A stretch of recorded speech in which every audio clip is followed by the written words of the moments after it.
यदि आप श्री कृष्ण की भक्त है तो पूरे वीडियो को जरूर देखना। अगर आपको वीडियो पसंद हो तो सब्सक्राइब भी कर देना। दुख और सुख दोनों एक ही सिक्के के पहलू है। जिंदगी में इन दोनों का सिलसिला चलता ही रहता है। अगर कोई अच्छा कर्म करता है तो उसके साथ अच्छा होता है, और इसके विपरीत यदि कोई व्यक्ति बुरे कामों को अंजाम देता है तो उसके साथ बुरा होना स्वाभाविक है। हालांकि कभी कभार अच्छे कर्मों को अंजाम देने के बावजूद अक्सर इंसान के साथ बुरा ही होता है, जबकि किसी बुरे इंसान की जिंदगी में सब कुछ अच्छा ही होता है। अब सवाल ये आता है कि यदि किसी जीव को उसके कर्मों के आधार पर उसका फल मिलता है तो फिर ऐसा होने के पीछे क्या कारण है? यानी कि कहीं ना कहीं आपका भाग्य आपके पूर्वजों के कर्मों से जुड़े हुए हैं। जी हां, आपको जानकर हैरानी होगी कि प्रत्येक इंसान का भाग्य उसके पारिवारिक कर्मों से जुड़ा हुआ होता है। सीधा अर्थ यह है कि आपके पूर्वज अपने जीवन काल में किस तरह के काम किए हैं, उसके आधार पर भी कुछ हद तक आपका भाग्य निर्भर करता है। इसी के चलते आपने देखा होगा कि कुछ लोग दुष्ट प्रकृति के होने के बाद भी उनके साथ सब कुछ अच्छा होता है। ऐसा इसलिए क्योंकि भूतकाल में उसके पूर्वजों ने निश्चित रूप से अच्छे काम किए होंगे। इसके विपरीत सीधे साधे भले लोगों के साथ बुरा इसलिए होता है क्योंकि शायद उनके पूर्वजों ने किसी का दिल दुखाया होगा या कुछ बुरा किया होगा।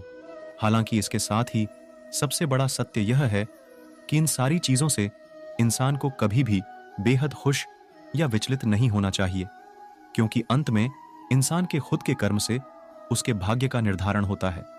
जो जैसा बोएगा वो वही काटेगा। अपने कर्मों का फल इंसान को निश्चित रूप से मिलता है, बस सही समय का इंतजार करना होता है।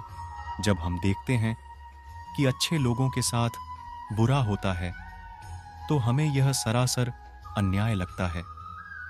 कुछ लोगों को यह भी लगता है कि अच्छे होने का कोई फायदा ही नहीं।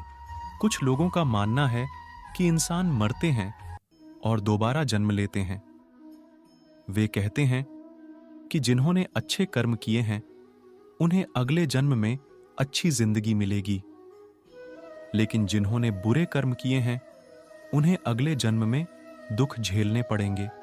इस शिक्षा के मुताबिक एक इंसान इस जन्म में कितना भी अच्छा काम क्यों ना करे, उसे अपने पिछले जन्म के पापों की सजा भुगतनी पड़ती है। लेकिन इसके बजाय ज्यादातर मामलों में लोग इत्तेफाक से कहीं होते हैं और उनके साथ अचानक कुछ बुरा हो जाता है।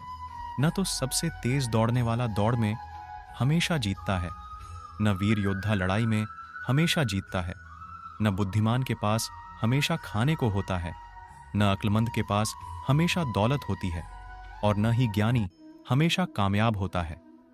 क्योंकि मुसीबत की घड़ी किसी पर भी आ सकती है और हादसा किसी के साथ भी हो सकता है।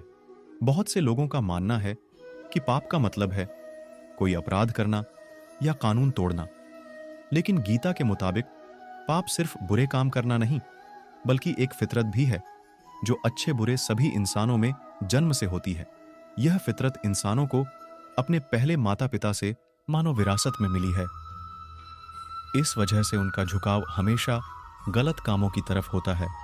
विरासत में मिले पाप की वजह से सृष्टिकर्ता के साथ इंसानों के रिश्ते में दरार आ गई है।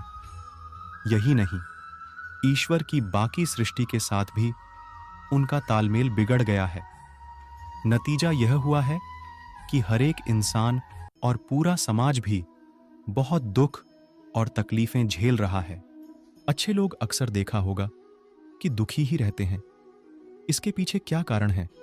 तो स्पष्ट देखा जाए तो इन लोगों का दुखी होने का कारण अत्यधिक दया भाव और दूसरों की चिंता होती है। अच्छे लोग दूसरों के लिए हमेशा दुखी रहते हैं, इसीलिए उनके मुख पर हमेशा दुख की भावनाएं स्पष्ट रहती हैं। सही मायने में देखा जाए तो इस दुनिया में अच्छे और बुरे की कोई परिभाषा नहीं है। केवल मानवीय व्यवहार की परिस्थितियां ही अच्छे बुरे की पहचान कराती हैं, जिसके लिए व्यक्ति की तत्काल सोच, सक्रियता और हालात जिम्मेदार होते हैं। अगर आपको वीडियो पसंद हो तो सब्सक्राइब भी कर देना